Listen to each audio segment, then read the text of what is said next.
দূষণমুক্ত একটি পরিবেশে সকলে মিলিতভাবে শব্দ দূষণ নিয়ন্ত্রণে সমন্বিত ও অংশীদারিত্বমূলক প্রকল্পের আওতায় আন্তর্জাতিক শব্দ সচেতনতা দিবস ২০২৪ উদযাপন উপলক্ষে আলোচনা সভা অনুষ্ঠিত হয়েছে।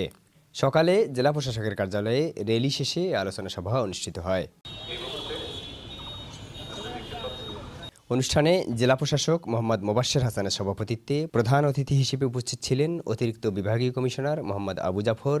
বিশেষ অতিথি হিসেবে উপস্থিত ছিলেন অতিরিক্ত পুলিশ কমিশনার সাইফুজ্জামান ফারুকি, অতিরিক্ত ডিআইজি রংপুর রেঞ্জ আব্দুল লতিফ, অতিরিক্ত পুলিশ সুপার তরিকুল ইসলাম, পরিবেশ অধিদপ্তরের পরিচালক সৈয়দ ফরহাদ হোসেন সহ অনেকে। এ সময় রংপুরকে শব্দ দূষণমুক্ত করার আহ্বান জানান অতিরিক্ত বিভাগীয় কমিশনার। যখন একটা অনুষ্ঠান হচ্ছে আমার মাইক দিচ্ছি আমি 10টা 12টা আমি কিন্তু চিন্তা করছি না যে আমি শব্দ দূষণ করছি সচেতন আমাকে করতে হবে, এটা শুরু করতে হবে সকল পর্যায়ে। আমি আবারও বলছি, উন্নত সমৃদ্ধ স্মার্ট বাংলাদেশ করার দায়িত্ব শুধু একজনের নয়, শুধু আমাদের নয়, সকলের। রাস্তায় অনেক গাড়ি, কিন্তু কখনো হর্ন বাজাতে হয় না।